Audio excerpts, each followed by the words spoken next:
क्या आप लोग जानते हैं वो कौन सा साल था जिसने भारत की आज़ादी की नींव रखी?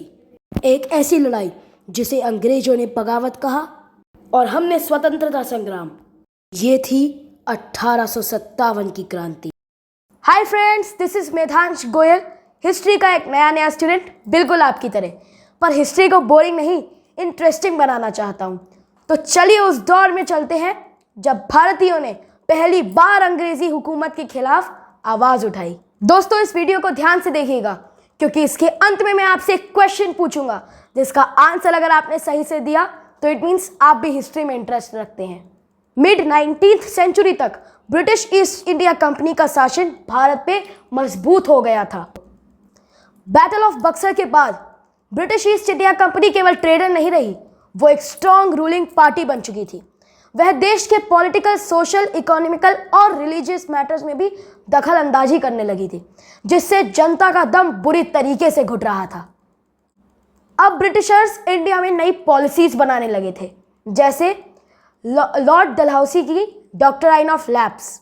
मेरा नाम लॉर्ड डलहौसी है और मैंने इंडिया में एक नई पॉलिसी बनाई है कि जब किसी भी प्रिंसली स्टेट का रूलर मर जाएगा और उसका कोई बेटा नहीं होगा तो उस स्टेट को British east India company annex कर लेगी। और लॉर्ड रिचर्ड वेलेस्ली का सब्सिडरी अलायंस। मेरा नाम लॉर्ड रिचर्ड वेलेस्ली है, मैं इंडियन स्टेट का गवर्नर हूँ और मैंने भी एक नई पॉलिसी बनाई है कि अगर किसी इंडियन रूलर को ब्रिटिश ईस्ट इंडिया कंपनी की हेल्प चाहिए होगी तो उसको अपनी आर्मी हटा के ईस्ट इंडिया कंपनी की आर्मी रखनी होगी। इसके अलावा ब्रिटिशर्स ने भारतीय किसानों पे बहुत ज़्यादा हैवी टैक्सेस लगा दिए। मुझको पता है तुम कंपनी के द्वारा लगाए गए टैक्सेस से नाराज हो, पर तुम उन टैक्सेस से बच सकते हो। वो कैसे? तुम लोग अपना सारा लैंड हमारी कंपनी को दे दो। मैं ये उम्मीद करता हूँ तुम्हारी जिंदगी में कोई बदलाव नहीं आएगा। ट्रेडिशनल हैंडीक्राफ्ट इंडस्ट्रीज बिल्कुल खत्म हो गई थी क्योंकि ब्रिटिश ने इंडियन मार्केट पे अपना फैक्ट्री के द्वारा मैन्युफैक्चर्ड किया गया माल भर दिया था। ट्रेडर्स और आर्टिसंस का रोजगार बिल्कुल खत्म हो चुका था। सोसाइटी में रिफॉर्म लाने के नाम पे ब्रिटिश ने इंडियन कस्टम के कई सेंसिटिव चीज़ों में हस्तक्षेप करना शुरू कर दिया, जैसे सती प्रथा का अबॉलिशन और विडो मैरिज का प्रमोशन। इंडियन सिपाहीज के साथ बहुत ज़्यादा डिस्क्रिमिनेशन करते थे। वे अपने सिपाहियों को तो ढंग से ट्रीट करते थे, पर इंडियन सिपाहियों को जानवरों की तरह ट्रीट किया जाता था। इस दौरान ब्रिटिशर्स ने भारत में एक नई एनफील्ड राइफल इंट्रोड्यूस की, जिसके कारतूस को मुंह से छील के राइफल में लोड करना होता था, जिसके बारे में कहा गया कि इस राइफल की कारतूसों में सूअर और गाय की चर्बी लगी है।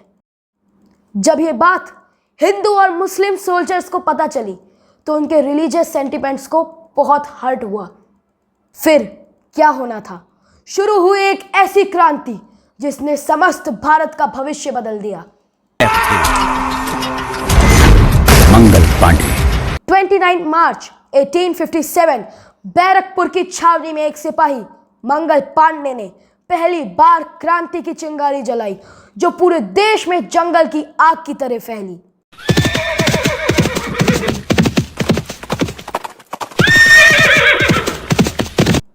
मेरठ से दिल्ली, कानपुर, झांसी और लखनऊ, हर जगह क्रांति की लहर दौड़ पड़ी।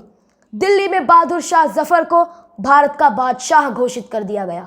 रानी लक्ष्मीबाई, तात्या टोपे, नाना साहिब जैसे वीर क्रांति के मैदान में उतर के आ गए।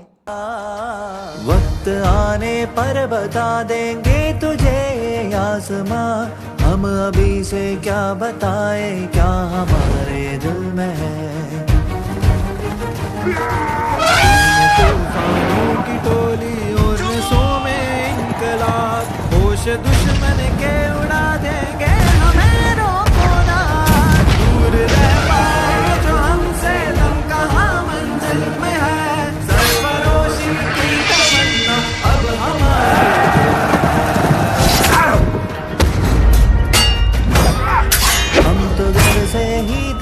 ले बांध कर सर पे कफन, जहाँ हथेली पर लिए लो बढ़ चले हैं एक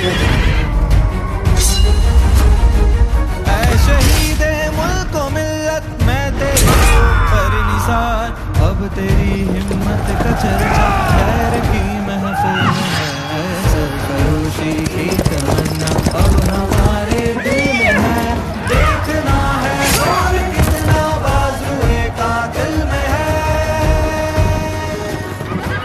हाथ जिनमें हो जुनू कटते नहीं तलवार से, सर जो उठ जाते हैं वो झुकते नहीं ललकार से।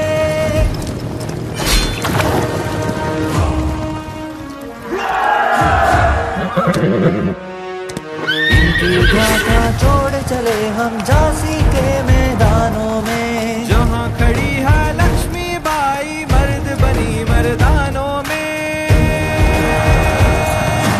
उसने ले हर बोलो के मुँह हमने सुनी कहानी थी, खूब लड़ी मर्दानी वो तो झांसी वाली रानी थी।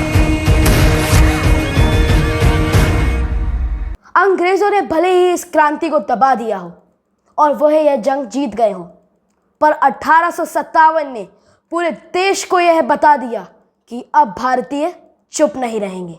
आज का क्वेश्चन ऑफ द डे है, 1857 की क्रांति क्यों शुरू हुई थी? इसका आंसर आप मुझे नीचे दिए गए कमेंट बॉक्स में लिखिएगा और इस वीडियो के पिछले वाले पार्ट का भी लिंक मैं नीचे डिस्क्रिप्शन में दूंगा। आज के लिए इतना ही। Thank you.